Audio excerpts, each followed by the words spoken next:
ಹಿಂದಿನ ಕಲಿಲೇಬೇಕಾಗಿರುವಂತಹ ಅನಿವಾರ್ಯತೆ ಇದೆ ಅನ್ಸುತ್ತಾ ನಿಮಗೆ? ಅನಿವಾರ್ಯತೆ ಇದೆಯಾ? ಯಾವ ಕರ್ಮ ಅದು? ನಿಮ್ಮ ಹಿಂದಿಯನ್ನು ಯಾರು ಮೂಸಿ ನೋಡದೇ ಇರುವಾಗ ನೀವ್ಯಾಕ್ರಿ ಬಲವಂತವಾಗಿ ಹಿಂದಿಯನ್ನು ನಮ್ಮ ಮೇಲೆ ಏರಿಕೆ ಮಾಡ್ತೀರಿ?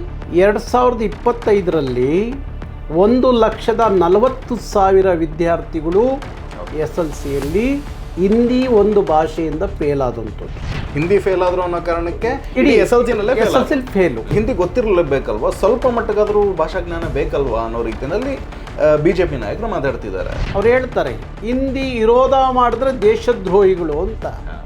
ನೀವು ಹಿಂದಿ ಪರವಾಗಿ ಮಾತಾಡಿದ್ರೆ ನೀವು ಸಹ ಕರ್ನಾಟಕದ ದ್ರೋಹಿಗಳು, ನಾಡದ್ರೋಹಿಗಳು.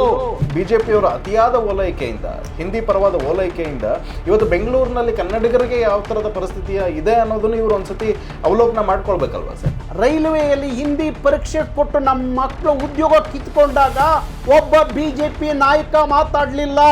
ಸೋಮಣ್ಣ ಹೇಳಿದ್ರು, ಅಣ್ಣ ನಾನು ಅಸಹಾಯಕ, ಈ ಹಿಂದಿ ಅಧಿಕಾರಿಗಳ ಒತ್ತಡಕ್ಕೆ ನಾನು ಕೆಲಸ ಮಾಡೋಕ್ಕೆ ಆಗ್ತಾ ಇಲ್ಲ, ದಯವಿಟ್ಟು ನಾನು ಕ್ಷಮಿಸಿ ಅಂತ ಹೇಳಿದ್ರು. ಈಗ ನಮ್ಮ ಮಕ್ಕಳು, ಕನ್ನಡದ ಮಕ್ಕಳು ತಮ್ಮ ಪಠ್ಯಕ್ರಮದಲ್ಲಿ ಹಿಂದಿ ಕಲಿಯೋದ್ರಿಂದ ಏನಾದರೂ ಅನುಕೂಲ ಇದೆ ನಮ್ಮ ಕನ್ನಡದ ಮಕ್ಕಳಿಗೆ ಅನ್ಸುತ್ತಾ? ಅದನ್ನೇ ಹೇಳಬೇಕು. ನನಗೆ BJP ನಾಯಕರುಗಳು ಹೇಳ್ತಾ ಇದ್ದಾರಲ್ಲ, ಅವ್ರು ಹೇಳಬೇಕು ಏನು ಅನುಕೂಲ ಅಂತ. ಇವತ್ತವರೆಗೂ ಒಬ್ರು ಹೇಳ್ತಾ ಇಲ್ಲ. ಅಲ್ಲೂ ಎಷ್ಟೋ BJP ಆಡಳಿತದ ರಾಜ್ಯಗಳಿದ್ದಾವೆ. ಹಾಗಿದ್ರೆ ನಾವು ಬೆಂಗಳೂರಿಗೆ ಹೋಗೋರ್ಗೆ ಒಂದು ಸ್ವಲ್ಪ ಕನ್ನಡ ಕಲಿಸ್ಬಿಡೋಣ, ಅಲ್ಲಿ ಅವ್ರಿಗೆ ಬದುಕಕ್ಕೆ ಈಸಿ ಆಗುತ್ತೆ ಅಂತ ಹೇಳಿ ತೃತೀಯ ಭಾಷೆಯಾಗಿ ನಮ್ಮ ಕನ್ನಡನ ಕಲಿಸ್ತಾರೆ. ಹಂಗಿದ್ರಲ್ಲಿ ದಿನಕ್ಕೆ ಬೆಂಗಳೂರಿಗೆ 14 ಟ್ರೈನ್ ಬರುತ್ತೆ, ರೈಲು ಬರುತ್ತೆ ಬೆಂಗಳೂರಿಗೆ. 14 ರೈಲುಗಳಲ್ಲಿ ಬರೋರು ಒಂದು ದಿನಕ್ಕೆ 7,000 to 8,000 ಜನ ಉತ್ತರ ಭಾರತದ ಹಿಂದಿ ವಾಲಗಳು. ರಾಜ್ಯ ಸರ್ಕಾರದ ಈ ಕ್ರಮ ಏನಿದೆ, ಇದನ್ನ ದ್ವಿಭಾಷಾ ನೀತಿಯತ್ತ ಮುಂದಡಿ ಇಡ್ತಾ ಇರೋ ಒಂದು ಹೆಜ್ಜೆ ಅಂತ ಅನ್ಕೋಬೋದಾ? ನೀವು ಹೇಗೆ ಗ್ರಹಿಸ್ತೀರಿ ಇದನ್ನ? ಯಾವ ಕನ್ನಡದ ರಾಮಯ್ಯ ಅಂತ ಹೇಳಿ ಸಿದ್ದರಾಮಯ್ಯ ಕರೀತಾರಲ್ಲ ಜನ, ಅವರಿಗೆ ನೈಜವಾದ ಕನ್ನಡದ ಕಾಳಜಿ ಕಳಕಳಿ ಇದ್ದ ಕಾರಣ ಇದು ಪ್ರಾರಂಭ ಆಗಿದೆ. ಮಾನ್ಯ ವಿರೋಧ ಪಕ್ಷದ ನಾಯಕರು ನಮ್ಮ ಅಶೋಕ್ ಅವ್ರು ಹೇಳ್ತಾರೆ, ನಮ್ಮ ಸರ್ಕಾರ ಬಂದರೆ ಮುಂದಿನ ದಿನಗಳಲ್ಲಿ ಮತ್ತೆ ತ್ರಿಭಾಷಾ ನೀತಿ ಜಾರಿ ತರ್ತಾರೆ. ಹೌದೌದು, ಅವ್ರು ಹೇಳ್ತಾ ಇದ್ದಾರೆ. ನಾನು ಹೇಳಿದೆ, ನಿಮ್ಮ ಅಜೆಂಡಾ ಅಂತ ಇಟ್ಕೊಂಬಿಡಿ, ಚುನಾವಣೆಯಲ್ಲಿ ಅಜೆಂಡಾ ಅಂತ ಇಟ್ಕೊಂಡ್ರೆ ಹಾಕೊಂಬಿಡಿ. ಆಗ ಜನ ನಿಮಗೆ ಸರ್ಕಾರ ಕೊಡ್ತಾರೆ. ಶೋಭಾ ಕರಂದ್ಲಾಜೆ ಅಬ್ಬಬ್ಬಬ್ಬ ಹರ್ಕ್ಲು ಮುರ್ಕ್ಲು ಒಂದಿಷ್ಟು ಹಿಂದಿ ಕಲ್ತ್ಬಿಟ್ಟಿದ್ದಾರೆ. ಆ ಹರ್ಕ್ಲು ಮುರ್ಕ್ಲು ಹಿಂದಿ ನಿಮಗೆ ಸ್ವರ್ಗ ಅನಿಸಿರುವಾಗ ಇಡೀ ನಿಮ್ಮ ರಕ್ತನಾಡಿಗಳಲ್ಲಿ ಕನ್ನಡ ಅನ್ನೋದು ಇದ್ದಿದ್ದು ಸ್ವರ್ಗ ಅನಿಸ್ಲಿಲ್ವೇನ್ರಿ ನಿಮಗೆ ಇಲ್ಲಿ ಮಂತ್ರಿ ಮಾಡಿದ್ದು, ರಾಜಕೀಯ ಜೀವ ಕೊಟ್ಟಿದ್ದು ಕರ್ನಾಟಕದ ನೆಲೆ ಅನ್ನೋದನ್ನ ಮೊದಲು ಶೋಭಾ ಕರಂದ್ಲಾಜೆಯವರು ಅರ್ಥ ಮಾಡ್ಕೊಂಡ್ಬಿಟ್ರೆ, ಹಿಂದಿ ಹೇರಿಕೆ ಬೇಡ ಅಂತಾನೆ ಹೊರತು ಹಿಂದಿ ಬೇಡ ಅಂತಲ್ಲ, ಇಷ್ಟ ಇದ್ದರು ಕಲ್ತ್ಕೊಳ್ಳಿ ಅಂತ ಹೇಳ್ತಿದ್ದಾರೆ ಅಷ್ಟೇ ಅಲ್ವಾ? ಹೌದು. ಹಾಗಿರ್ಬೇಕಾದ್ರೆ ನಾವೇನೋ ಹಿಂದಿ ಬೇಡವೇ ಬೇಡ ಅಂತ ಹೇಳೋದ್ವಿ ಅನ್ನೋ ಲೆಕ್ಕದಲ್ಲಿ ಇದನ್ನ ಪ್ರಚಾರ ಮಾಡಲ್ಲ. ಅದನ್ನೇ ಹೇಳೋದು. ನಿಮ್ಮ ದೇಶ ಪರಿಕಲ್ಪನೆ ಇದ್ದ ಕಾಲಕ್ಕೆ ನಮ್ಮ ಪಂಪ ಕರ್ನಾಟಕ ದೇಶದೋಳು ಅಂತ ಕರೆದಿದ್ದ ಇತಿಹಾಸ ನಮ್ದು. ರಾಜರತ್ನಮವರು ಒಂದು ಪದ್ಯ ನನ್ನ ನೆನಪಲ್ಲಿದೆ. ಆಜ್ಞೆ ಮಾಡೋ ಐಗಳೆಲ್ಲ ದೇವರೇ ಆಗ್ಲಿ ಎಲ್ಲ, ಕನ್ನಡ ಸುದ್ದಿಗೆ ಏನಾದರೂ ಬಂದರೆ ಮಾನ ಉಳಿಸೋಕ್ಕಿಲ್ಲ ಅಂತ ಹೇಳಿ. ನಮಸ್ಕಾರ ವೀಕ್ಷಕರೇ, ನೀವು ನೋಡ್ತಾ ಇದ್ದೀರಾ ಸಂಪಾದಕ ಯೂಟ್ಯೂಬ್ ಚಾನಲ್. ನಾನು ಸಂಕೇತ್. ರಾಜ್ಯ ಸರ್ಕಾರ SLC ಪರೀಕ್ಷೆಯಲ್ಲಿ ಹಿಂದಿ ಸೇರಿದ ಹಾಗೇನೆ ತೃತೀಯ ಭಾಷೆಗಳಿಗೆ 9 ತೃತೀಯ ಭಾಷೆಗಳೇನಿದ್ದಾವೆ, ಆ ತೃತೀಯ ಭಾಷೆಗಳಿಗೆ ಇಷ್ಟು ದಿನದವರೆಗೆ ಅಂಕ ಮಾದರಿಯ ಪಾಸ್ ಫೇಲ್ ಒಂದು ಪದ್ಧತಿ ಏನಿತ್ತು, ಪರೀಕ್ಷೆ ನಡೀತಾ ಇತ್ತು. ಇನ್ಮೇಲೆ ಆ ರೀತಿ ಇರೋದಿಲ್ಲ. ತೃತೀಯ ಭಾಷೆಗೆ ಅಂಕಗಳ ಅವಶ್ಯಕತೆ ಇಲ್ಲ. ಅದನ್ನು ನಾವು ಗ್ರೇಡ್ ಆಧಾರಿತವಾಗಿ, ಶ್ರೇಣಿ ಆಧಾರಿತವಾಗಿ ಪರೀಕ್ಷೆ ನಡೆಸ್ತೀವಿ. ಇಷ್ಟು ದಿನ ಏನು 625 ಅಂಕಗಳಿಗೆ ಪರೀಕ್ಷೆ ನಡೀತಾ ಇತ್ತು, ಇನ್ಮೇಲೆ 525 ಅಂಕಗಳಿಗೆ ಪರೀಕ್ಷೆ ನಡೆಯುತ್ತೆ. ಹಿಂದಿ ಅಥವಾ ತೃತೀಯ ಭಾಷೆಯ ಪಟ್ಟಿಯಲ್ಲಿ ಬರುವಂತಹ ಬೇರೆ ಉಳಿದ ಭಾಷೆಗಳಿಗೆ ಅದು ಗ್ರೇಡ್ ಆಧಾರದ ಮೇಲೆ ಪರೀಕ್ಷೆ ನಡೆಯುತ್ತೆ ಅಂತ ಹೇಳಿ ಒಂದು ಹೊಸ ಮಾದರಿಯನ್ನು ಪರಿಚಯಿಸಿದೆ, ಒಂದು ನಿರ್ಧಾರವನ್ನು ಪ್ರಕಟಿಸಿದೆ. ಇದೇ ವಿಚಾರವಾಗಿ ಪರ ವಿರೋಧದ ಚರ್ಚೆಗಳು ಕೂಡ ತುಂಬ ತಾರಕಕ್ಕೇರಿರುವಂಥದ್ದು. ಈ ವಿಚಾರವಾಗಿ ಮಾತನಾಡೋದಕ್ಕೆ ನಮ್ಮ ಜೊತೆಗೆ ಇವತ್ತು ಕರ್ನಾಟಕ ರಕ್ಷಣಾ ವೇದಿಕೆಯ ರಾಜ್ಯಾಧ್ಯಕ್ಷರಾದಂತಹ ನಾರಾಯಣಗೌಡ ಸರ್ ಇದ್ದಾರೆ. ಸರ್, ತಮಗೆ ಕಾರ್ಯಕ್ರಮಕ್ಕೆ ಸ್ವಾಗತ. ನಮಸ್ತೆ ಸರ್. ರಾಜ್ಯ ಸರ್ಕಾರ ಇಷ್ಟು ದಿನದವರೆಗೆ ಏನು ಹಿಂದಿ ಸೇರಿದಂಥ ತೃತೀಯ ಭಾಷೆಗಳಿಗೆ ಏನು ಪರೀಕ್ಷೆ ಬರೆದ್ರೆ SLCನಲ್ಲಿ, ಅಂಕಗಳನ್ನ ಕೊಡ್ತಾ ಇದ್ರು, 100 ಅಂಕದವರೆಗೂ ಅಂಕ ಕೊಡ್ತಾ ಇದ್ರು. ಇನ್ಮೇಲೆ ಆ ಮಾರ್ಕ್ಸ್ ಕೊಡೋದಿಲ್ಲ, ಅದರ ಬದಲಿಗೆ ನಾವು ಗ್ರೇಡ್ ಕೊಡ್ತೀವಿ ಅಂತ ರಾಜ್ಯ ಸರ್ಕಾರ ನಿರ್ಧಾರ ಮಾಡಿದೆ.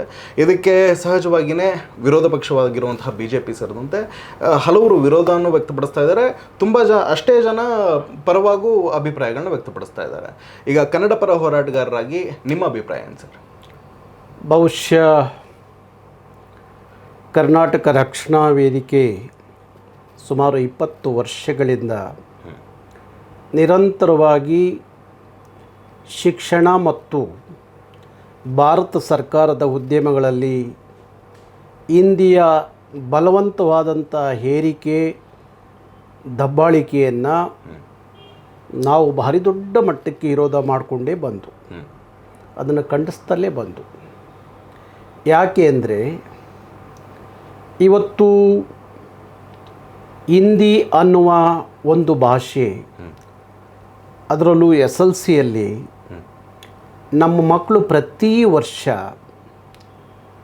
ಅಗತ್ಯವಿಲ್ಲದ ಹಿಂದಿಯನ್ನು ಬಲವಂತವಾಗಿ ಆ ಮಕ್ಕಳ ಮೇಲೆ ಏರಿಕೆ ಆದ ಕಾರಣ ಪ್ರತಿ ವರ್ಷ SLCಯಲ್ಲಿ ಲಕ್ಷಾಂತರ ಮಕ್ಕಳು ಒಂದು ಹಿಂದಿಯಿಂದ ಫೇಲ್ ಆಗ್ತಾಯಿದ್ರು. ಉದಾಹರಣೆ ಕೊಡಬೇಕು ಅಂದರೆ 2024ರಲ್ಲಿ 90,000 ವಿದ್ಯಾರ್ಥಿಗಳು ಒಂದು ಹಿಂದಿ ಭಾಷೆಯಿಂದ SLCಯಲ್ಲಿ ಫೇಲ್ ಆದಂಥದ್ದು. 2025ರಲ್ಲಿ 1,40,000 ವಿದ್ಯಾರ್ಥಿಗಳು SLCಯಲ್ಲಿ ಹಿಂದಿ ಒಂದು ಭಾಷೆಯಿಂದ ಫೇಲ್ ಆದಂಥದ್ದು. ಹಿಂದಿ ಫೇಲ್ ಆದ್ರು ಅನ್ನೋ ಕಾರಣಕ್ಕೆ ಇಡೀ SLCಲಿ ಫೇಲು. ಯಾಕೆಂದರೆ ನಾವೆಲ್ಲ ಓದೋ ಕಾಲಕ್ಕೆ ಏನಿತ್ತು ಅಂದರೆ ಎಲ್ಲ ಸಬ್ಜೆಕ್ಟ್ಗಳಲ್ಲಿ ಪಾಸಾಗಿ ಹಿಂದಿ ಫೇಲ್ ಆದರೆ ಅದನ್ನು ಲೆಕ್ಕಕ್ಕೆ ತಗೋತಿರ್ಲಿಲ್ಲ. ಇವತ್ತಲ್ಲ, ಅವತ್ತಿನ ಕಾಲಕ್ಕೂ ತಗೋತಿರ್ಲಿಲ್ಲ. ಹಿಂದಿ ಒಂದು ಭಾಷೆಯಾಗಿರ್ತಿತ್ತು ಅಷ್ಟೇ. ಎಲ್ಲ ಸಬ್ಜೆಕ್ಟ್ಗಳಲ್ಲಿ ಪಾಸಾಗಿ ಹಿಂದಿ ಇಲ್ಲಿ ಫೇಲ್ ಆದರೆ ಅದನ್ನು ಪಾಸು ಅಂತಲೇ ಅದನ್ನು ತಗೋತಾ ಇದ್ದಿದ್ದು. ಹಾಗೆ ಅದಾದ ನಂತರ ಭಾರಿ ವರ್ಷಗಳ ಇಂದ ಯಾವ ಈ ನೆಲದ ಮಕ್ಕಳಿಗೆ ಅದೊಂದು ರೀತಿಯಲ್ಲಿ ಶಾಪಗ್ರಸ್ತವಾಗಿ ಇದ್ದಂಥದ್ದನ್ನ ಈಗ ಸಿದ್ದರಾಮಯ್ಯನವರ ಸರ್ಕಾರದ ಅವಧಿಯಲ್ಲಿ ಅದನ್ನು ಆಟಕ್ಕುಂಟು ಲೆಕ್ಕಕ್ಕಿಲ್ಲ ಅನ್ನೋ ರೀತಿಯಲ್ಲಿ ಯಾವ 625 ಅಂಕಗಳಿಗೆ ಪರೀಕ್ಷೆ ನಡೀತಿತ್ತೋ ಅದನ್ನು 100 ತೆಗೆದು ಹಿಂದಿಯ ಅಂಕವನ್ನು ಇದರಲ್ಲಿ ಲೆಕ್ಕಕ್ಕೆ ತಗೋಬಾರ್ದು ಅಂತ ಹೇಳಿ ತೆಗೆದು ಈಗ 525 ಮಾಡಿ ಈಗ ಇಡೀ ಎಲ್ಲ ಸಬ್ಜೆಕ್ಟ್ಗಳಲ್ಲಿ ಪಾಸಾಗಿ ಹಿಂದಿಯಲ್ಲಿ ಏನಾದರೂ ಫೇಲ್ ಆದರೆ ಅದು ಲೆಕ್ಕಕ್ಕೆ ಇಟ್ಕೋಬಾರ್ದು ಅನ್ನುವ ತೀರ್ಮಾನ ತಗೊಳ್ಳೋದಿದೆಯಲ್ಲ, ಅದು ಶಿಕ್ಷಣದ ಇತಿಹಾಸದಲ್ಲಿ ಯಾವ ಶಾಪಗ್ರಸ್ತ ಕನ್ನಡದ ನೆಲದ ಮಕ್ಕಳಾಗಿದ್ದರೂ ಅವರ ಶಾಪ ವಿಮೋಚನೆ ಆಗಿದೆ ಅಂತ ಹೇಳಲಿಕ್ಕೆ ಇಷ್ಟಪಡ್ತೀನಿ. ಶಾಪಗ್ರಸ್ತ ಮಕ್ಕಳ ವಿಮೋಚನೆ ಆಗಿದೆ, ಒಳ್ಳೆ ತೀರ್ಮಾನ. ಅದಕ್ಕಾಗಿ ನಾನು ಮಾನ್ಯ ಕರ್ನಾಟಕ ಸರ್ಕಾರದ ಮುಖ್ಯಮಂತ್ರಿಗಳಾಗಿರುವಂಥ ಸಿದ್ದರಾಮಯ್ಯನವ್ರನ್ನ, ಹಾಗೆ ಶಿಕ್ಷಣ ಸಚಿವರಾಗಿರುವಂಥ ಮಧು ಬಂಗಾರಪ್ಪ ಅವ್ರನ್ನ ನಾನು ವಿಶೇಷವಾಗಿ ಇಡೀ ಕನ್ನಡಿಗರ ಪರವಾಗಿ ಅಭಿನಂದಿಸ್ತೀನಿ. ರಾಜ್ಯ ಸರ್ಕಾರ ಈ ಥರದ್ದೊಂದು ಗ್ರೇಡ್ ಮಾದರಿಯನ್ನು ಏನು ಪರಿಚಯಿಸ್ತು, ಅದೇ ಸಂದರ್ಭದಲ್ಲಿ BJPಯವರು ತುಂಬ ದೊಡ್ಡ ಮಟ್ಟಕ್ಕೆ ವಿರೋಧಿಸೋಕ್ಕೆ ಶುರು ಮಾಡಿದ್ರು. BJP ನಾಯಕರೆಲ್ಲ ಹೇಳೋಕ್ಕೆ ಶುರು ಮಾಡಿದ್ದೇನು ಅಂದರೆ, ನಮಗೆ ತೃತೀಯ ಭಾಷೆಯ ಅವಶ್ಯಕತೆ ಇದೆ, ಹಿಂದಿ ಅಂಥದ್ದೇನು ತೊಂದರೆ ಕೊಟ್ಟಿದೆ, ಹಿಂದಿ ಇರಲಿ ಬಿಡ್ರಿ, ತೃತೀಯ ಭಾಷೆಯಾಗಿ ನಮ್ಮ ಮಕ್ಕಳು ಕಲೀಲಿ, ಅದರಿಂದ ಒಂದಿಷ್ಟು ಭಾಷಾ ಜ್ಞಾನ ಬೆಳೆಯುತ್ತೆ, ನಮ್ಮವರೆಲ್ಲಾದರೂ ಉತ್ತರ ಭಾರತಕ್ಕೆ ಹೋಗಿ ಕೆಲಸ ಮಾಡಿದ್ರೆ ಹಿಂದಿ ಗೊತ್ತಿರಲೇಬೇಕಲ್ವ, ಸ್ವಲ್ಪ ಮಟ್ಟಗಾದರೂ ಭಾಷಾ ಜ್ಞಾನ ಬೇಕಲ್ವಾ ಅನ್ನೋ ರೀತಿಯಲ್ಲಿ BJP ನಾಯಕರು ಮಾತಾಡ್ತಿದ್ದಾರೆ. ಇದ್ರ ಬಗ್ಗೆ ಏನು ಹೇಳ್ತೀರಿ? BJP ನಾಯಕರು ಅವರ ಸ್ವಂತ ವಿಚಾರ ಅಲ್ಲ, ಅದು ಕರ್ನಾಟಕದ BJP ನಾಯಕರು ಯಾರನ್ನು ಮಾತಾಡ್ತಾ ಇದ್ದಾರೆ ಅವರ ಅಂತರಂಗದ ವಿಚಾರ ಅಲ್ಲ ಅದು. ಅದು ಶಂಕಿನಿಂದ ಬಂದ ತೀರ್ಥ. ಆ ಶಂಕ್ ಯಾವುದು ಅಂತ ಹೇಳಿ ಎಲ್ಲ ಕನ್ನಡಿಗರಿಗೆ ಗೊತ್ತಿದೆ. ಆ ಶಂಕ್ ಕೊಟ್ಟು ತೀರ್ಥವನ್ನು ಇವರು ಸ್ವೀಕಾರ ಮಾಡಿ ಹಿಂದಿಯ ಪರವಾಗಿ ಮಾತಾಡುವಂಥ ಕೆಲಸಕ್ಕೆ ಅವ್ರು ಹೇಳ್ತಾರೆ, ಹಿಂದಿ ವಿರೋಧ ಮಾಡಿದ್ರೆ ದೇಶದ್ರೋಹಿಗಳು ಅಂತ. ನೀವು ಹಿಂದಿ ಪರವಾಗಿ ಮಾತಾಡಿದ್ರೆ ನೀವು ಸಹ ಕರ್ನಾಟಕದ ದ್ರೋಹಿಗಳು, ನಾಡದ್ರೋಹಿಗಳು. ನಾಡದ್ರೋಹಿಗಳು ಆದ ಮೇಲೆ ನೀವು ದೇಶದ್ರೋಹಿಗಳು ಅಂತಲೇ ನಾವು ಪರಿಗಣಿಸೋದು ನಿಮ್ಮನ್ನು ಸಹ.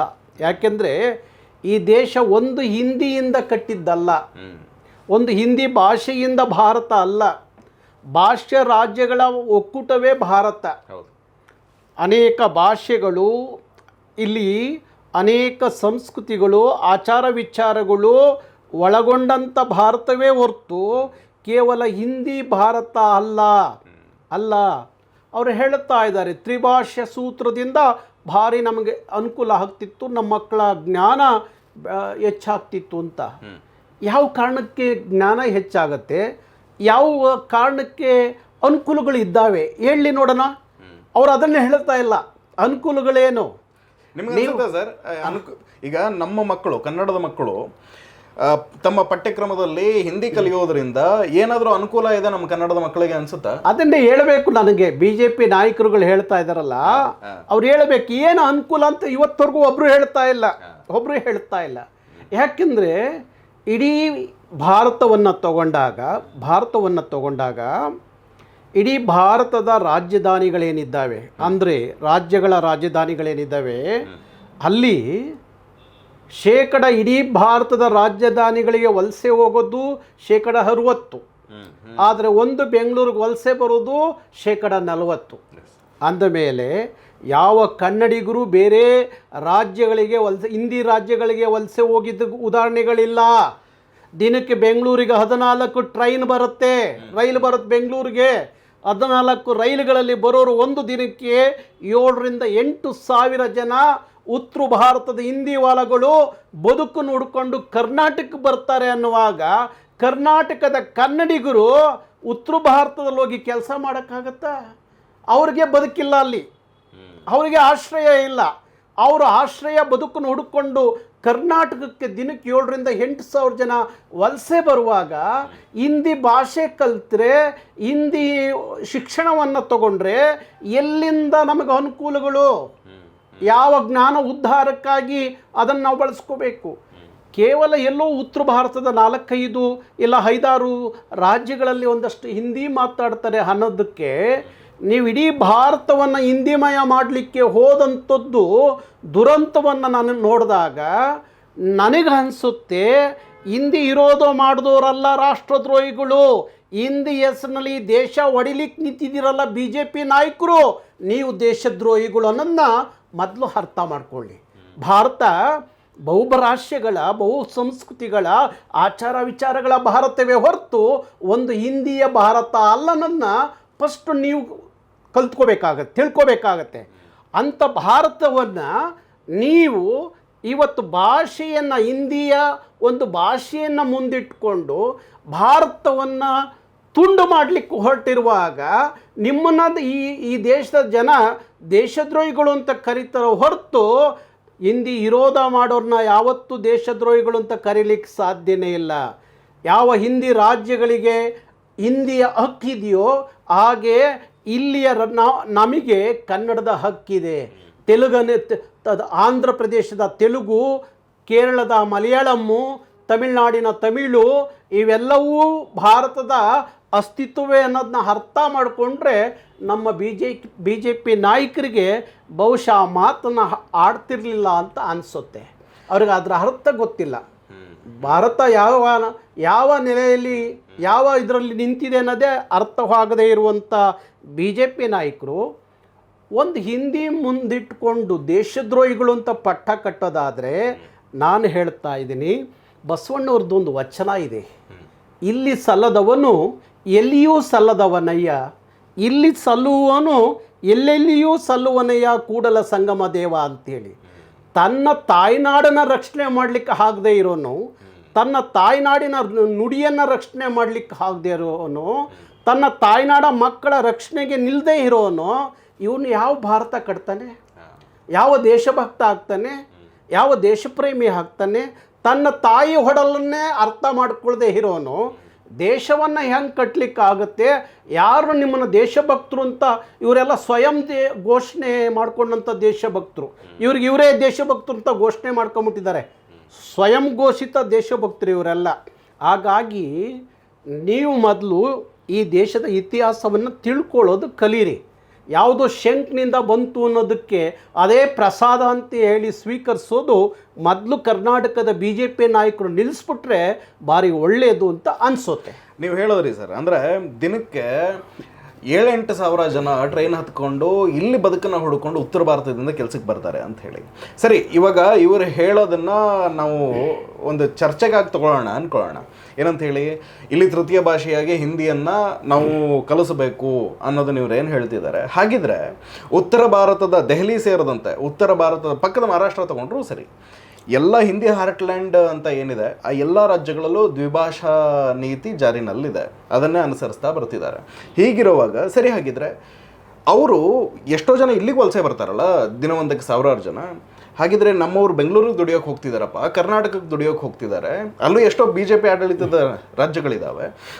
ಹಾಗಿದ್ರೆ ನಾವು ಬೆಂಗಳೂರಿಗೆ ಹೋಗೋರ್ಗೆ ಒಂದು ಸ್ವಲ್ಪ ಕನ್ನಡ ಕಲಿಸ್ಬಿಡೋಣ, ಅಲ್ಲಿ ಅವ್ರಿಗೆ ಬದುಕಕ್ಕೆ ಈಸಿ ಆಗುತ್ತೆ ಅಂತ ಹೇಳಿ ತೃತೀಯ ಭಾಷೆಯಾಗಿ ನಮ್ಮ ಕನ್ನಡನ ಕಲಿಸ್ತಾರೆ. ಹಂಗಿದ್ರಲ್ಲಿ ನೋಡಿ, ಇವರು BJP ನಾಯಕರುಗಳಿಗೆ ನಾನು ಅದನ್ನೇ ಹೇಳಿದೆ, ಹಿಂದಿ ವಿರೋಧ ಮಾಡಿದ್ರೆ ತೃತೀಯ ಭಾಷೆಯನ್ನು ಕೈ ಬಿಟ್ಟಿದ್ದಕ್ಕೆ ದೇಶದ್ರೋಹಿಗಳು ಅಂತ ಹೇಳುವಂಥ ಇವರು, ಅವ್ರದ್ದೇ ಸರ್ಕಾರ ಮಹಾರಾಷ್ಟ್ರ, ಅವ್ರದ್ದೇ ಸರ್ಕಾರ ಮಹಾರಾಷ್ಟ್ರದಲ್ಲಿ, ಅಲ್ಲಿ ದ್ವಿಭಾಷಾ ನೀತಿ ಇದೆ, ಅವ್ರು ಜಾರಿಗೆ ತಂದರು. ಯಾಕೆಂದರೆ ಅವರಿಗೆ ಮರಾಠಿ ಅನ್ನುವ ಪ್ರೇಮ ಪ್ರೀತಿ, ಆ ಮರಾಠಿಗರ ಮೇಲಿರುವಂಥ ಅಭಿಮಾನ, ಕಾಳಜಿ, ಕಳಕಳಿ. ಅವರು ಪಕ್ಷ ನೋಡಲಿಲ್ಲ, ಅವರ ನಾಡನ್ನು ನೋಡಿದ್ರು, ಅವರ ಭಾಷೆಯನ್ನು ನೋಡಿದ್ರು, ಆ ನೆಲದ ಮಕ್ಕಳ ಬದುಕನ್ನು ನೋಡಿ ಅವರು ದ್ವಿಭಾಷಾ ನೀತಿಯನ್ನು ಜಾರಿಗೆ ತಂದರು. ಬನ್ನಿ ಉತ್ತರ ಭಾರತದ ಅನೇಕ ರಾಜ್ಯಗಳಿಗೆ ಹೋಗೋಣ, ಅಲ್ಲೆಲ್ಲೂ ತ್ರಿಭಾಷಾ ಸೂತ್ರ ಇಲ್ಲ. ಎಲ್ಲ ಕಡೆ ಇರೋದು ದ್ವಿಭಾಷಾ ಸೂತ್ರ, ಹಿಂದಿ ಇಂಗ್ಲೀಷ್. ಅದು ಬಿಟ್ಟರೆ ಇನ್ನೊಂದು ಭಾಷೆ ಅನ್ನೋದು ಅಲ್ಲಿ ಇಲ್ಲ. ಅವರು 2 ಭಾಷೆ ಕಲಿಯುವಾಗ ನಾವ್ಯಾಕೆ 3 ಭಾಷೆ ಕಲಿಬೇಕು? ಆವರೆ ನಮ್ಮ ಮಕ್ಕಳ ಮೇಲೆ ಯಾಕೆ ಆಗಬೇಕು? ಅವರು 2 ಭಾಷೆಯನ್ನು ಕಲಿತು ಎಲ್ಲ ಉದ್ಯೋಗಗಳು ಉದ್ಯಮದಲ್ಲಿ ಭಾರಿ ದೊಡ್ಡ ಸ್ಥಾನಮಾನಗಳನ್ನು ಗಳಿಸ್ತಿರುವಾಗ ನಮ್ಮ ಮಕ್ಕಳಿಗೆ ತ್ರಿಭಾಷಾ ಸೂತ್ರ ಅನ್ನುವ ಶೂಲವನ್ನು, ಶೂಲವನ್ನು ನೀವು ಯಾಕೆ ಉಣಿಸ್ತಾ ಇದ್ದೀರಿ? ಅವತ್ತಿನ ಕಾಲಕ್ಕೆ ಕುವೆಂಪು ಹೇಳಿದ್ರು, ತ್ರಿಭಾಷಾ ಸೂತ್ರ ಅನ್ನೋದು ಅದು ಶೂಲ ಇದ್ದಾಗೆ. ತಿನ್ನದೇ ಹೋದರೆ ಹಸಿವು, ತಿಂದರೆ ಪ್ರಾಣಶೂಲ ಅಂತ ಹೇಳಿದ್ರು ಕುವೆಂಪು. ನಮ್ಮ ಕಮಲ ಹಂಪನ, GP ರಾಜರತ್ನಂ, ನಮ್ಮ ಪೂರ್ಣಚಂದ್ರ ತೇಜಸ್ವಿಯವರು ಯಾಕೆ ಅವತ್ತು ದೇಶದ ಮುಖ್ಯಸ್ಥರಾಗಿದ್ದಂಥ, ಸೈನ್ಯದ ಮುಖ್ಯಸ್ಥರಾಗಿದ್ದಂಥ ಜನರಲ್ ಕಾರ್ಯಪ್ಪನವ್ರು ಹೇಳಿದ್ರು, ಒಂದು ಹಿಂದಿ ಮುಂದಿಟ್ಕೊಂಡು ದೇಶ ಕಟ್ಟಲಿಕ್ಕೆ ಹೋಗಬೇಡಿ, ಒಕ್ಕೂಟದ ಘನತೆಗೆ ಧಕ್ಕೆ ಬರುತ್ತೆ ಅಂತ ಅವ್ರು ಹೇಳಿದಂಥದ್ದು. ಅಂಥ ಪುಣ್ಯಾತ್ಮರೆಲ್ಲ ಹೇಳುವಾಗ ಯಾವ ಇತಿಹಾಸದ ಅರಿವಿಲ್ಲದೆ ಇರುವಂಥ ಕೇವಲ ತನ್ನ ರಾಜಕೀಯ ತೇವಲಿಗೋಸ್ಕರ ನೀವು ಇವತ್ತು ತನ್ನ ಹೆತ್ತ ತಾಯ್ನಾಡಿನ ಭಾಷೆ, ಸಂಸ್ಕೃತಿ, ಜನರ ಬಗ್ಗೆ ಮಾತಾಡಬೇಕಾದಂಥ ನಿಮ್ಮ ನಾಲಿಗೆ, ಬಾಯಿ ಇವತ್ತು ಹಿಂದಿ ಪರವಾಗಿ ನಿಂತಿದೆ ಅಂದರೆ ಕರ್ನಾಟಕದಲ್ಲಿ ಮುಂದಿನ ದಿನಗಳಲ್ಲಿ ನೀವ್ಯಾರು ಜನಪ್ರತಿನಿಧಿಗಳ ಆಗಕ್ಕೆ ಲಾಯಕ್ಕಿಲ್ಲ ಅನ್ನೋ ಅರ್ಥ. ಸರ್, ಕನ್ನಡದ ನೆಲದಲ್ಲಿ ಕನ್ನಡದ ಮಕ್ಕಳು ಕನ್ನಡಕ್ಕೆ ಪ್ರಾಮುಖ್ಯತೆ ಕೊಡಬೇಕು, ಆದರೆ ಹಿಂದಿನ ಕಲಿಲೇಬೇಕಾಗಿರುವಂತಹ ಅನಿವಾರ್ಯತೆ ಇದೆ ಅನಿಸುತ್ತಾ ನಿಮಗೆ? ಅನಿವಾರ್ಯತೆ ಇದೆಯಾ? ಯಾವ ಕರ್ಮ ಅದು? ಯಾವ ಕರ್ಮ ನಮ್ಮ ಮಕ್ಕಳಿಗೆ, ನಮ್ಮ ನೆಲದ ಮಕ್ಕಳಿಗೆ ಯಾವ ಕರ್ಮ? ಇವತ್ತು ಒಂದು ರೈಲ್ವೆ, ಕೇಂದ್ರ ಸರ್ಕಾರದ ದೊಡ್ಡ ಉದ್ಯಮ ರೈಲ್ವೆ ಇಲಾಖೆ, ಅಲ್ಲಿ ಹಿಂದಿ ಮತ್ತು ಇಂಗ್ಲೀಷ್ನಲ್ಲಿ ಪರೀಕ್ಷೆಗಳನ್ನ ಕೊಡುವಂಥದ್ದು. ಅಂದರೆ ಹಿಂದಿಯನ್ನು ಎಷ್ಟು ಕದ್ದು ಮುಚ್ಚಿ ನಮ್ಮ ಮೇಲೆ ಹೇರಿಕೆ ಮಾಡ್ತಾರೆ ಈ ದೇಶದೊಳಗಡೆ ಅನ್ನೋದಾದರೆ, ಕದ್ದು ಮುಚ್ಚಿ ನಮ್ಮ ಮಕ್ಕಳ ಮೇಲೆ ಪರಿಣಾಮ ಬೀರಲಿ ಅನ್ನೋ ಕಾರಣಕ್ಕೋಸ್ಕರ ರೈಲ್ವೆ ಎಲ್ಲ ಪರೀಕ್ಷೆಗಳಲ್ಲಿ, ಕೇಂದ್ರ ಸರ್ಕಾರದ ಎಲ್ಲ ಉದ್ಯಮಗಳಲ್ಲಿ ಹಿಂದಿ ಇಂಗ್ಲೀಷ್ ಪರೀಕ್ಷೆಯನ್ನು ಅಳವಡಿಸಿರು. ಯಾಕೆ ಕಲಿಬೇಕು ನಮ್ಮ ಮಕ್ಕಳು ಹಿಂದಿಯನ್ನು? ನಮ್ಮ ನೆಲದಲ್ಲಿ ಡಿ ಗ್ರೂಪ್ ರೈಲ್ವೆ ಇಲಾಖೆ ಕೆಲಸಕ್ಕೆ ತಗೊಳ್ಳುವಾಗ ಅವನು 5ನೇ ಕ್ಲಾಸು ಇಲ್ಲ 7ನೇ ಕ್ಲಾಸು ಅಂಥ ಮಕ್ಕಳು ರೈಲ್ವೆ ಇಲಾಖೆಯಲ್ಲಿ ನೀವು ಹಿಂದಿ ಇಂಗ್ಲೀಷ್ನಲ್ಲಿ ಪರೀಕ್ಷೆ ಕೊಟ್ಟರೆ ಅವನಿಗೆ ಇಂಗ್ಲೀಷು ಗೊತ್ತಿಲ್ಲ, ಹಿಂದಿ ಗೊತ್ತಿಲ್ಲ, ರೈಲ್ವೆ ಪರೀಕ್ಷೆ ಬರೆಯೋದೇ ಹಾಗೆ. ತಂದು ಉತ್ತರ ಭಾರತೀಯರನ್ನ ಇಲ್ಲಿ ತುಂಬಿ ನಮ್ಮ ರಾಜ್ಯಗಳ ಏನು ಇಡ್ತಾ ಇದೆ ಅದನ್ನು ನೀವು ಹಿಡ್ಕೊಳ್ಳಿಕ್ಕೆ ಹೆಚ್ಚು ವಲಸೆ ಕೋರನ್ನ ಈ ಎಲ್ಲ ಕಾರಣ ಇಟ್ಕೊಂಡು ತಂದು ತುಂಬಿ ಇವತ್ತು ನಮ್ಮ ಮೇಲೆ ಹಿಂದಿ ಏರಿಕೆ ಮಾಡಲಿಕ್ಕೆ ಹೊರಟಿದ್ದಾರೆ. ಈಗ ಉತ್ತರ ಭಾರತದ ರಾಜ್ಯಗಳಿದಾವಲ್ಲ, ಅಲ್ಲಿ ದ್ವಿಭಾಷಾ ನೀತಿ ಇದೆಯಲ್ಲ, ಆಯ್ತಪ್ಪ ನಾವು ತ್ರಿಭಾಷಾ ನೀತಿಯಲ್ಲಿದ್ದೀವಿ, ಹಿಂದಿ ಕಲಿತಾ ಇದ್ದೀವಲ್ಲ, ನೀವು ದ್ವಿಭಾಷಾ ಸೂತ್ರ ಇಟ್ಕೊಂಡಿದ್ದೀರಲ್ಲ, ನಮ್ಮದೊಂದು ಕನ್ನಡವನ್ನು ನೀವು ತ್ರಿಭಾಷವಾಗಿ ತಗೊಳ್ರಪ್ಪ ಉತ್ತರ ಭಾರತದ ರಾಜ್ಯಗಳು. ತಗೊಳ್ಳಿ ನೋಡೋಣ. ಕೇಳಿ ಇವ BJP ನಾಯಕರು, ರೀ ಹೌದ್ರಿ ನಾವು ಕರ್ನಾಟಕದವರು, ನಾವು ತ್ರಿಭಾಷಾ ಸೂತ್ರವನ್ನು ಬೇಕಾದ್ರೆ ಒಪ್ಕೋತೀವಿ, ನಮ್ಮ ಭಾಷೆ ಕನ್ನಡ ಇದೆಯಲ್ಲ, ನೀವು ಅಲ್ಲಿ ಬರೀ ಎರಡು ಇಟ್ಕೊಂಡಿದ್ದೀರಲ್ಲಪ್ಪ ಹಿಂದಿ ಇಂಗ್ಲೀಷ್ನ, ಅಲ್ಲಿ ಒಂದು ಕನ್ನಡವನ್ನು ಸೇರಿಸಿ ನಿಮ್ಮ ಮಕ್ಕಳಿಗೆ ಹೇಳ್ರಪ್ಪ, ನೀವು ತ್ರಿಭಾಷಾ ಸೂತ್ರ ಕನ್ನಡವನ್ನು ಕಲೀರಿ ಅಂತ. ಅದು ಹೇಳಲಿಕ್ಕೆ ಯೋಗ್ಯತೆ ಇಲ್ದವರು ನಮಗೆ ಪಾಠ ಹೇಳಕ್ಕೆ ಬರ್ತಾರೆ. ಇವರು ತ್ರಿಭಾಷಾ ನೀತಿಯನ್ನು ಪಾಠ ಹೇಳಕ್ಕೆ ಬರ್ತಾರೆ. ಒಬ್ಬ ರಾಷ್ಟ್ರಕವಿ ಕುವೆಂಪುಗೆ ಅವತ್ತಿನ ಕಾಲಕ್ಕೆ ತ್ರಿಭಾಷಾ ಸೂತ್ರ ಅನ್ನೋದು ಒಂದೇ ಶೂಲ ಅಂತ ಹೇಳುವಾಗ 3 ಗಾಳ ಅಂತ ಹೇಳಿದ್ರು ಅವರು. 3 ಗಾಳ ಇಂಗ್ಲೀಷು, ಸಂಸ್ಕೃತ ಮತ್ತು ಹಿಂದಿ, ಇವು 3 ಗಾಳ. ತಿನ್ನದಿದ್ದರೆ ಹಸಿವು, ತಿಂದರೆ ಪ್ರಾಣಶೂಲ ಅಂತ ಹೇಳಿದ್ರು ಪುಟ್ಟಪ್ಪನವರು. ಅರ್ಥ ಮಾಡ್ಕೊಳ್ರಿ BJP ನಾಯಕರು, ಹೋದ್ರಿ ಇತಿಹಾಸಗಳ್ನ ಹೋದ್ರಿ, ಈ ನೆಲದ ಇತಿಹಾಸಗಳು ತಿಳ್ಕೊಳ್ಳಿ. ನೀವು ಮೋದಿ ಯಾರು ಅಮಿತ್ ಶಾ ಇತಿಹಾಸಗಳನ್ನ ಹೊತ್ಕೊಂಡ್ರೆ ನಿಮ್ಮ ಕರ್ಮ ಅದು. ಈ ನೆಲದ ಇತಿಹಾಸವನ್ನು ಹೊತ್ಕೊಳ್ಳಿ, ಆಗ ಶಾಶ್ವತವಾದಂಥ ರಾಜಕೀಯದ ನೆಲೆ ಸಿಗುತ್ತೆ. ಅದು ಬಿಟ್ಟು ನೀವೇನೋ ಹೊತ್ಕೊಂಡು ಅವ್ರು ಕೊಟ್ಟಿದ್ದ ಶಂಕಿನ ತೀರ್ಥವನ್ನು ತಗೊಂಡು ನಮ್ಮ ಮಕ್ಕಳಿಗೆ ಕುಡೀರಿ ಅಂತ ಹೇಳಿದ್ರೆ ಅದು ಇನ್ಮೇಲೆ ಕರ್ನಾಟಕದಲ್ಲಿ ನಡೆಯಲ್ಲ. ನಿಮ್ಮ ಹಿಂದಿಯ ಅಗತ್ಯ ನಮ್ಮ ಮಕ್ಕಳಿಗೆ ಬೇಕಾಗಿಲ್ಲ. ಅವತ್ತಿನ ಕಾಲಕ್ಕೆ ಜಗತ್ತಿನ ಎಲ್ಲ ದೇಶಗಳಲ್ಲಿ ಹೋಗಿ ನಮ್ಮ ಮಕ್ಕಳು ಕೆಲಸ ಮಾಡಿ ಬರ್ತಾ ಇದ್ದಾರೆ. ಅಲ್ಲಿಯ ಡಾಕ್ಟ್ರ್ ಆಗಿದ್ದರು, ಬೇರೆ ದೇಶಗಳಲ್ಲಿ ಇಂಜಿನಿಯರ್ಗಳು ನಮ್ಮವೇ ಕನ್ನಡದವು. ಅವರೇನು ಹಿಂದಿ ಕಲ್ತ್ಕೊಂಡು ಹೋಗಿಲ್ಲ, ಅಲ್ಲಿ ಇಂಗ್ಲೀಷ್ ಕಲ್ತ್ಕೊಂಡು ಹೋಗಿದ್ದಕ್ಕೆ ಇವತ್ತು ಪ್ರಪಂಚದಲ್ಲಿ ಕೆಲಸ ಮಾಡ್ತಾ ಇದ್ದಾರೆ. ನಮಗೆ ಅಗತ್ಯ ಬೇಕಾಗಿರೋದು ರಾಜ್ಯದಲ್ಲಿ ಕನ್ನಡ, ಹೊರಗಡೆ ಹೋಗ್ತೀವಿ ಅಂದರೆ ಇಂಗ್ಲೀಷು. ನಿಮ್ಮ ಹಿಂದಿಯನ್ನು ಯಾರು ಮೂಸಿ ನೋಡದೇ ಇರುವಾಗ ನೀವ್ಯಾಕ್ರಿ ಬಲವಂತವಾಗಿ ಹಿಂದಿಯನ್ನು ನಮ್ಮ ಮೇಲೆ ಏರಿಕೆ ಮಾಡ್ತೀರಿ? ಅದರ ಅಗತ್ಯ ಏನು ಸರ್? ಇನ್ನೊಂದು, ಇವಾಗ ರಾಜ್ಯ ಸರ್ಕಾರದ ಈ ಕ್ರಮ ಏನಿದೆ, ಇದನ್ನ ದ್ವಿಭಾಷಾ ನೀತಿಯತ್ತ ಮುಂದಡಿ ಇಡ್ತಾ ಇರೋ ಒಂದು ಹೆಜ್ಜೆ ಅಂತ ಅನ್ಕೋಬೋದಾ? ನೀವು ಹೇಗೆ ಗ್ರಹಿಸ್ತೀರಿ ಇದನ್ನ? ಹೌದು, ಇದು ಪ್ರಥಮ ಹೆಜ್ಜೆ, ಒಳ್ಳೆ ತೀರ್ಮಾನ. ನಾನು ಮೊನ್ನೆ ಮುಖ್ಯಮಂತ್ರಿಗಳಿಗೆ ಮಾತಾಡುವಾಗ ಮೊನ್ನೆ ದಿವಸ ನಾನು ಹೇಳಿದೆ, ತಾವು ಒಳ್ಳೆ ತೀರ್ಮಾನ ತಗೋತಾ ಇದ್ದೀರಿ, ಇಡೀ ಕನ್ನಡಿಗರು ನಿಮ್ಮ ಹಿಂದೆ ಇದ್ದಾರೆ, ನಿಮ್ಮ ಜೊತೆಯಲ್ಲಿ ಇದ್ದಾರೆ. ನಾನು ಅವ್ರಿಗೊಂದು ಮಾತು ಹೇಳಿದೆ, ಇಡೀ ನಿಮ್ಮಲ್ಲಿರುವಂಥ ಎಲ್ಲರೂ ಸಹ ಕನ್ನಡದ ಪ್ರೀತಿ ಕಾಳಜಿ ಇದೆ ಅನ್ನೋ ಲೆಕ್ಕಾಚಾರ ನಂದಲ್ಲ, ಅಂಥ ನಂಬಿಕೆಯೂ ನಂದಲ್ಲ.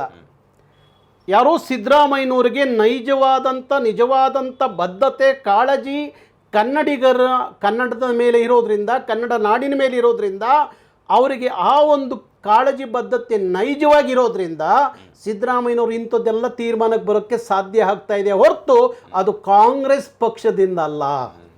ನಾನು ಕಾಂಗ್ರೆಸ್ ಪಕ್ಷವನ್ನು ಒಂದು ಕಡೆ ಇಟ್ಟು ನೋಡ್ತೀನಿ, ಸಿದ್ದರಾಮಯ್ಯನವ್ರನ್ನ ಒಂದು ಕಡೆ ಇಟ್ಟು ನೋಡುವಾಗ ನನಗನ್ಸುತ್ತೆ, ಯಾವ ಕನ್ನಡದ ರಾಮಯ್ಯ ಅಂತ ಹೇಳಿ ಸಿದ್ದರಾಮಯ್ಯನ ಕರೀತಾರಲ್ಲ ಜನ, ಅದು ಭಾರಿ ಹತ್ತಿರವಾಗಿದೆ. ಆ ವಿಶ್ವಾಸ ಸಿದ್ದರಾಮಯ್ಯನವ್ರಿಗಿದ್ದ ಕಾರಣ, ಅವರಿಗೆ ನೈಜವಾದ ಕನ್ನಡದ ಕಾಳಜಿ ಕಳಕಳಿ ಇದ್ದ ಕಾರಣ ಇದು ಪ್ರಾರಂಭ ಆಗಿದೆ. ನಾನು ಭಾರಿ ದಿವಸಗಳಿಂದ ಅವ್ರ ಜೊತೆಯಲ್ಲಿ ಮಾತಾಡ್ತಿದ್ದೆ, 10 ಬಾರಿ ಹೋಗಿ ಮನವಿ ಮಾಡಿದೆ. ಆಗ ಅವ್ರು ಹೇಳುತ್ತಿದ್ದರು, ನಾನು ವ್ಯಕ್ತಿಗತವಾಗಿ ನಾನು ದ್ವಿಭಾಷಾ ನೀತಿ ಪರವಾಗಿದ್ದೀನಿ ಗೌಡ್ರೆ ಅಂತ ಹೇಳಿ. ಸತ್ಯ ಅದು. ಹಾಗಾಗಿ ಮೊನ್ನೆನೂ ಭೇಟಿ ಮಾಡಿದಾಗ ಅವ್ರು ಹೇಳಿದ್ರು, ಈಗ ಮೊದಲನೇ ಹೆಜ್ಜೆ ಇಟ್ಟಿದ್ದೀವಿ, ಇನ್ನು ಮೇಲೆ ನೋಡಿ ಗೌಡ್ರೆ ಅಂತ ಅಂದರು. ಹಾಗಾಗಿ ನಾನು ಸಿದ್ದರಾಮಯ್ಯನವರಲ್ಲಿ ವಿನಂತಿ ಮಾಡ್ಕೋತೀನಿ, ನಿಮ್ಮ ಕಾಲಕ್ಕೆ ದ್ವಿಭಾಷಾ ನೀತಿ ಜಾರಿಗೆ ಬಂದರೆ ನಮ್ಮ ಮಕ್ಕಳ ಶಾಪ ವಿಮೋಚನೆ ಇಡೀ ಸಂಪೂರ್ಣವಾಗಿ ಆದಂಗಾಗತ್ತೆ. ಆ ಮಕ್ಕಳು ಎಲ್ಲ ಕಾಲಕ್ಕೂ ಸಿದ್ದರಾಮಯ್ಯನವ್ರನ್ನ ನೆನೆಸ್ಕೋತಾರೆ, ಈ ನಾಡಿನ ಮಕ್ಕಳು.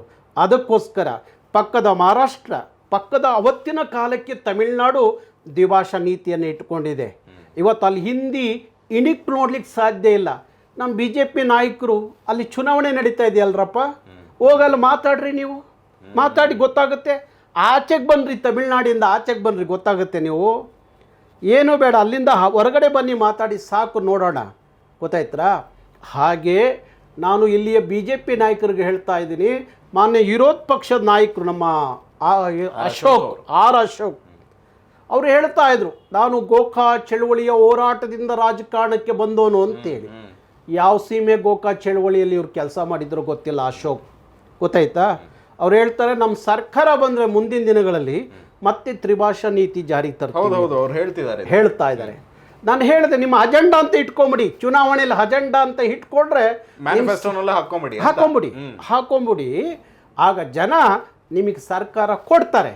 ಆಗ ಕನ್ನಡಿಗರು ಏನು ಕೊಡ್ತಾರೆ ಅನ್ನೋದನ್ನ ತಿಳ್ಕೊಳ್ಳಿ. ಅಶೋಕ್ ಅವರೇ, ನೀವು ಗೋಕಾ ಚಳವಳಿಯಿಂದ ಬಂದವರ ಪೊಲೀಸ್ ಲಾಠಿ ಹೆಡ್ ತಿಂದೆ ಅಂತ ಹೇಳ್ತೀರಲ್ಲ ರೀ, ಯಾರು ನಿಮ್ಮನ್ನು ಕನ್ನಡ ಹೋರಾಟಗಾರರು ನೀವು ಗೋಕಾ ಚಳವಳಿಯಿಂದ ಬಂದವರು ಅಂತ ಅನ್ಕೋತಾರೆ? ಬಿಟ್ಬಿಡ್ರಿ. ಇದು ಯಾರೋ ಊದ ಶಂಕಿಗೆ ನೀವು ಧ್ವನಿಗೂಡಿಸ್ಬೇಡ್ರಿ. ನಿಮ್ಮದೇ ಆದಂಥ ಕಿಚ್ಚಿರ್ಬೇಕು. ಮೊದಲು ನಾನು ಕನ್ನಡಿಗ, ಆಮೇಲೆ ಭಾರತೀಯ ಅನ್ನುವ ಕಿಚ್ಚು ನಿಮಗೆ ಬರ್ದವ್ ಹೋದರೆ ಏನು ಪ್ರಯೋಜನ ಇಲ್ಲ ಅಶೋಕ್. ಮತ್ತು ನಮ್ಮ ಅಶ್ವಥ್ ನಾರಾಯಣ್ ಹಿಂದಿ ವಿರೋಧ ಮಾಡಿದ್ರೆ ದೇಶದ್ರೋಹಿಗಳು ಅಂತಾರೆ. ಅಶ್ವಥ್ ನಾರಾಯಣ್, ನೀವು ನಿಮ್ಮ ಏರಿಯಾದಲ್ಲಿ ಒಂದು ದೊಡ್ಡ ಕುವೆಂಪು ಪ್ರತಿಮೆ ಹಾಕ್ಸಿದ್ದೀರಲ್ಲಪ್ಪ. ಆ ಕುವೆಂಪು ಮಹಾಕವಿ, ವಿಶ್ವಕವಿ ಕುವೆಂಪು ಏನು ಹೇಳಿದ್ರು ಅನ್ನೋದನ್ನ ಅವ್ರ ಇತಿಹಾಸ ಒಂದ್ಸಲಿ ಓದ್ಕೊಂಬಿಟ್ರೆ ಅಶ್ವಥ್ ನಾರಾಯಣ್, ಉತ್ತರ ಅಲ್ಲೇ ಇದೆ.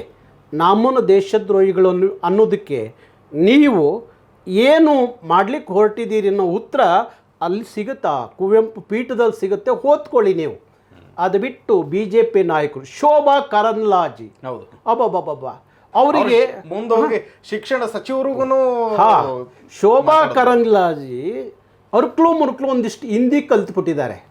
ಆ ಹರ್ಕ್ಲು ಮುರ್ಕ್ಲು ಹಿಂದಿ ನಿಮಗೆ ಸ್ವರ್ಗ ಅನಿಸಿರುವಾಗ, ಇಡೀ ನಿಮ್ಮ ರಕ್ತನಾಡಿಗಳಲ್ಲಿ ಕನ್ನಡ ಅನ್ನೋದು ಇದ್ದಿದ್ದು ಸ್ವರ್ಗ ಅನ್ನಿಸ್ಲಿಲ್ವೇನ್ರಿ ನಿಮಗೆ?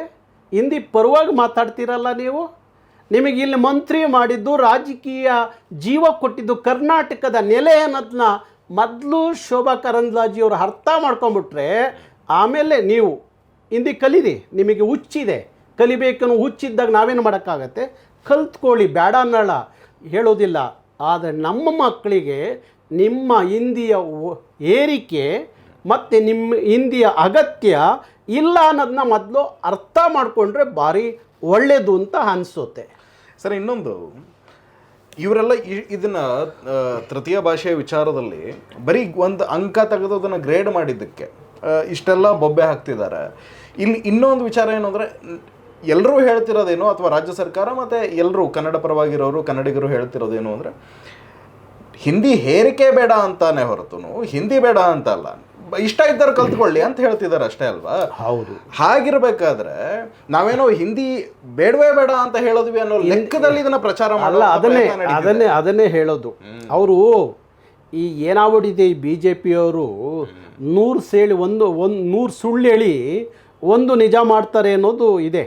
ಆ ಹಿಟ್ಲರ್ ಕಾಲದಲ್ಲಿ ಒಬ್ಬ ಇದ್ದ, ಅವನು ಜೋಸೆಫ್ ಅಂತಲೂ ಏನೋ ಒಬ್ಬ ಇದ್ದ, ಅವನು ಹಂಗೆ ಮಾಡೋಣಂತೆ, 100 ಸುಳ್ಳು ಹೇಳ್ಬಿಟ್ಟು ಒಂದು ನಿಜ ಅನ್ಸ್ಬಿಡೋಣಂತೆ. ಹಂಗೆ ಆ ಕಾಲಘಟ್ಟದಲ್ಲಿ ಇವ್ರು ಇದ್ದಾರೆ. 100 ಸುಳ್ಳು ಹೇಳೋದು, ಒಂದು ನಿಜ ಮಾಡೋದು. ಅಲ್ರಿ, ಹಿಂದಿಯನ್ನು ಕಲಿಬೇಡಿ ಅಂತ ಯಾರು ಹೇಳಿದೀವ ನಾವು? ಕಲಿಸ್ಬೇಡಿ ಅಂತ ಹೇಳಿದೀವ? ಇಲ್ಲ. ಆದ ಪರೀಕ್ಷೆಯಲ್ಲಿ 625 ಅಂಕ ಏನಿತ್ತು, ಅದರಲ್ಲಿ ಇನ್ನು ಹಿಂದಿ ಭಾಷೆಯ 100 ಅಂಕಗಳನ್ನು ಲೆಕ್ಕಕ್ಕೆ ತಗೋಬೇಡಿ, ಆದರೆ ಹಿಂದಿಯನ್ನು ಕಲಿಸ್ಬೇಡಿ ಅಂತ ಹೇಳಿಲ್ಲ. ಕಲಿಕೆ ಅದು ಕಾಯಮ್ಮಾಗಿ ಏನಿದೆಯೋ ಇಲ್ಲಿವರೆಗೂ ಕಲಿಕೆ ಅದು ಇದ್ದೇ ಇರುತ್ತೆ. ಆದರೆ ಅಂಕ ಲೆಕ್ಕಕ್ಕಿಲ್ಲ ಅನ್ನೋದು ಅಷ್ಟೇ ಹೇಳಿರೋದು. ಅದನ್ನು ಬಿಟ್ಟು ಇವರು ಏನೇನೋ ಬಿಂಬಿಸಕ್ಕೆ ಹೋಗೋದು, ಏನೇನೋ ಮಾತಾಡೋದು ಅಲ್ಲ ಸರ್. ಇದಕ್ಕೇನೆ ಎಷ್ಟು ವಿರೋಧ ವ್ಯಕ್ತಪಡಿಸ್ತಿದ್ದಾರೆ. ಇನ್ನು ನಮ್ಮ ಅಸ್ತಿತ್ವನ ನಾವು ಉಳಿಸ್ಕೊಳ್ಳೋದಕ್ಕೆ ಅಂತೇಳಿ ದ್ವಿಭಾಷಾ ನೀತಿಯನ್ನು ತರೋಕೆ ಹೊರಟ್ರೆ ಇವರು ಇನ್ಯಾವ ರೀತಿ ಆಡ್ತಾರೆ ಅಂತ ಇವರು ಅತಿಯಾದ BJPಯವರು ಅತಿಯಾದ ಓಲೈಕೆಯಿಂದ, ಹಿಂದಿ ಪರವಾದ ಓಲೈಕೆಯಿಂದ ಇವತ್ತು ಬೆಂಗಳೂರಿನಲ್ಲಿ ಕನ್ನಡಿಗರಿಗೆ ಯಾವ ಥರದ ಪರಿಸ್ಥಿತಿ ಇದೆ ಅನ್ನೋದನ್ನು ಇವರು ಒಂದ್ಸತಿ ಅವಲೋಕನ ಮಾಡ್ಕೊಳ್ಬೇಕಲ್ವಾ ಸರ್? ಇವರು ಒಂಥರ ಈ ಬಾವಿ ಕಪ್ಪೆಗಳಿವು, ಇವು ಸಮುದ್ರದಲ್ಲಿ ಈಜುವಂಥ ಕೆಲಸ ಇನ್ನೂ ಮಾಡಲೇ ಇಲ್ಲ. ಮೊನ್ನೆ ಬೆಂಗಳೂರಿನಲ್ಲಿ ಅಶೋಕ ಹೋಟ್ಲಲ್ಲಿ ಒಂದು ಸಭೆ ನಡೀತು. ಹಿಂದಿ ರಾಜ್ಯಗಳಿಂದ ಬಂದಂಥ ಉದ್ಯಮಿಗಳು ಹಿಂದಿ ಭಾಷಾ ಒಕ್ಕೂಟ ಅಂತ ಮಾಡಿಕೊಂಡ್ರು. ಬೆಂಗಳೂರಲ್ಲಿ ಮಾಡ್ಕೊಂಡಿದ್ದಾರೆ. ಅಶೋಕ್ ಹೋಟ್ಲಲ್ಲಿ ಮೊದಲನೇ ಸಭೆ ನಡೆಯುತ್ತೆ. ಅಲ್ಲಿ ಅವ್ರ ತೀರ್ಮಾನ ಏನು ಅಂದರೆ, ಬೆಂಗಳೂರಿನಲ್ಲಿ ಕನ್ನಡಿಗರು ಕೇವಲ 26%, ಇನ್ನು ನಾವೆಲ್ಲ 74% ಇದ್ದೀವಿ. ಅದಕ್ಕಾಗಿ ಬೆಂಗಳೂರಿನ ಕೇಂದ್ರಾಡಳಿತ ಪ್ರದೇಶ ಅಂತ ಹೇಳಿ ಘೋಷಣೆ ಮಾಡಿಸ್ಲಿಕ್ಕೆ ಅಂತ ಹೇಳಿ ಎಲ್ಲ ಉದ್ಯಮಿಗಳು ಸುಮಾರು ಒಂದು 30 ಕೋಟಿಯನ್ನು ಕಲೆಕ್ಟ್ ಮಾಡಿ ಉದ್ಯಮಿಗಳು ಅದರ ಖರ್ಚು ವೆಚ್ಚಗಳಿಗಾಗಿ ಭಾರತ ಸರ್ಕಾರದ ಪ್ರಧಾನಮಂತ್ರಿಗಳನ್ನು ಮತ್ತು ಮಾನ್ಯ ಗೃಹ ಸಚಿವರನ್ನ ಭೇಟಿ ಮಾಡಬೇಕು, ರಾಷ್ಟ್ರಪತಿಗಳನ್ನು ಭೇಟಿ ಮಾಡಬೇಕು ಅಂತ ಹೇಳಿ ಒಂದು ದೊಡ್ಡ ಸಂಚು ನಡೆಯುತ್ತೆ. ಇವ್ರಿಗೆ ಯಾರಿಗಾರು ಗೊತ್ತಿದೆಯಾ ನಮ್ಮ ನೆಲೆಯಲ್ಲಿ ಏನಾಗ್ತಾ ಇದೆ, ನಮ್ಮ ನಾಡಿನಲ್ಲಿ ಏನಾಗ್ತಾ ಇದೆ? ದಿನಕ್ಕೆ ಬದುಕನ್ನು ಹುಡ್ಕೊಂಡು ಬಂದಂಥ ವಲಸೆಕೋರರು ಇವತ್ತು ಬೆಂಗಳೂರಿನ ಕೇಂದ್ರಾಡಳಿತ ಪ್ರದೇಶ ಅಂತ ಮಾಡಲಿಕ್ಕೆ ಹೊರಟಿರುವಾಗ ಅದ್ರ ಬಗ್ಗೆ ಒಬ್ಬ ಮಾತಾಡೋನಿಲ್ಲ. ರೈಲ್ವೆಯಲ್ಲಿ ಹಿಂದಿ ಪರೀಕ್ಷೆ ಕೊಟ್ಟು ನಮ್ಮ ಮಕ್ಕಳು ಉದ್ಯೋಗ ಕಿತ್ಕೊಂಡಾಗ ಒಬ್ಬ BJP ನಾಯಕ ಮಾತಾಡಲಿಲ್ಲ. ಮಾನ್ಯ ಸ್ಟೇಟ್ ಸಚಿವರಾಗಿರುವಂಥ ಸೋಮಣ್ಣ ಹೇಳಿದ್ರು, ಅಣ್ಣ ನಾನು ಅಸಹಾಯಕ, ಈ ಹಿಂದಿ ಅಧಿಕಾರಿಗಳ ಒತ್ತಡಕ್ಕೆ ನಾನು ಕೆಲಸ ಮಾಡೋಕ್ಕೆ ಆಗ್ತಾ ಇಲ್ಲ, ದಯವಿಟ್ಟು ನಾನು ಕ್ಷಮಿಸಿ ಅಂತ ಹೇಳಿದ್ರು. ನೀವು ಕೇಳಿದಾಗ ಹೇಳಿದ್ರೆ ಸೋಮಣ್ಣವರು ಒಬ್ಬ ಮಂತ್ರಿ, 4 ಜನ ಇದಿರಲ್ಲಪ್ಪ, 4-5 ಜನ ಮಂತ್ರಿಗಳು ಇದಿರಲ್ಲ ನೀವು ಭಾರತ ಸರ್ಕಾರದಲ್ಲಿ ಕರ್ನಾಟಕದಿಂದ. ಒಬ್ಬರು ಮಾತಾಡಿರಾ? ಕುಮಾರಸ್ವಾಮಿ ಮಾತಾಡಿದ್ರ? ಶೋಭಾ ಕರಂದ್ಲಾಜಿಯವರು ಹಿಂದಿ ಮಹಾದೇಶ ಭಕ್ತರು, ನೀವು ಮಾತಾಡಿದ್ರ ಕರ್ನಾಟಕದ ಪರವಾಗಿ? ನಿಮ್ಮನ್ನು ಯಾರು ಕಳಿಸಿರೋದು ಅಲ್ಲಿಗೆ? ಸಂಸದರಾಗಿ ಕಳಿಸಿದ್ದು ಯಾರು? ಕನ್ನಡಿಗರಲ್ವಾ? ಯಾರು ಹಿಂದಿಯವ್ರು ಕಳಿಸಿಲ್ಲ, ಕನ್ನಡಿಗರು ಕಳಿಸಿದ್ರು. ಮಾತಾಡಿದ್ರ ಯಾರಾದರೂ? ಈ ನಾಡಿನ ಮಕ್ಕಳ ಭವಿಷ್ಯ ಎಂದು ಹಾಳಾಗೋಯ್ತಲ್ಲ, ಹಿಂದಿ ಏರಿಕೆ ಮಾಡಿ ಮಾತಾಡಿದ್ರ? ಯಾರೂ ಮಾತಾಡಲಿಲ್ಲ. ಇವರು ದೇಶದ ಪಾಠ ಹೇಳ್ಕೊಡಕ್ಕೆ ಬರ್ತಾರೆ. ದೇಶದ ಪಾಠ ಬನ್ನಿ ಕೂತ್ಕೊಳ್ಳಿ ನನ್ನ ಜೊತೆಯಲ್ಲಿ. ದೇಶ ಅಂದರೆ ಯಾವುದು, ಯಾವ ದೇಶ ಅನ್ನೋದು ಹೇಳ್ತೀವಿ. ನಿಮ್ಮ ದೇಶ ಪರಿಕಲ್ಪನೆ ಇದ್ದ ಕಾಲಕ್ಕೆ ನಮ್ಮ ಪಂಪ ಕರ್ನಾಟಕ ದೇಶದೋಳು ಅಂತ ಕರೆದಿದ್ದ ಇತಿಹಾಸ ನಮ್ಮದು ಕನ್ನಡಿಗರದು. ಮೊದಲು ನಿಮ್ಮ ಮೂಲವನ್ನು ತಿಳ್ಕೊಂಡು ಅದನ್ನು ಗಂಭೀರವಾಗಿ ತಗೊಳ್ಳಿ, ಆಮೇಲೆ ಹಿಂದಿ ಬಗ್ಗೆ ಮಾತಾಡಿ. ಕರ್ನಾಟಕದ ಕನ್ನಡದ ನಾಡಿನ ನೆಲದ ಜಲದ ಮೂಲಗಳೇ ಅರ್ಥ ಗೊತ್ತಿಲ್ಲದೆ ನೀವು ಯಾವುದೋ ಕಾರಣಕ್ಕೆ ಸಂಸದರಾಗಿ ಮಂತ್ರಿಗಳು ಆಗಿರುವಾಗ ನೀವು ತೀರಿಸಬೇಕಾದ್ದು ಭಾರತ ಸರ್ಕಾರದ ಋಣ ಅಲ್ಲ. ನಿಮಗೆ ಓಟ್ ಹಾಕಿ ಅಲ್ಲಿ ಕಳಿಸಿದಾರಲ್ಲ ಕನ್ನಡಿಗರು, ಅವ್ರ ಋಣ ತೀರಿಸೋದು ಕಲ್ತ್ಕೊಳ್ಳಿ ಫಸ್ಟು, ಆಮೇಲೆ ಬೇರೆಯವರು ಹಿಂದಿಯವರ ಋಣವನ್ನು ಆಮೇಲೆ ತೀರಿಸಿರುವಂತೆ. ಇದೇ ಏಪ್ರಿಲ್ 14ಕ್ಕೆ ದೇಶದ ಅನೇಕ ರಾಜ್ಯಗಳು, ತಮಿಳುನಾಡು, ಆಂಧ್ರ ಪ್ರದೇಶ, ತೆಲಂಗಾಣ, ಕರ್ನಾಟಕ, ಕೇರಳ, ಮಹಾರಾಷ್ಟ್ರ ಒಳಗೊಂಡಂತೆ ಅವರವರ ಬ್ಯಾನರ್ ಅಡಿಯಲ್ಲಿ ಜಂತರ್ ಮಂತರ್ ಮುಂದೆ ನಾವೆಲ್ಲರೂ ಯಾವ ಪ್ರಾದೇಶಿಕ ಭಾಷೆ ಹಿನ್ನೆಲೆ ಇರುವಂಥ ರಾಜ್ಯಗಳಿದಾವಲ್ಲ, ನಾವೆಲ್ಲ ಅಲ್ಲಿ ಕೇಂದ್ರದ ದೆಹಲಿಯ ಜಂತರ್ ಮಂತರ್ ಮುಂದೆ ಒಂದಿನ ಪ್ರತಿಭಟಿಸಬೇಕು.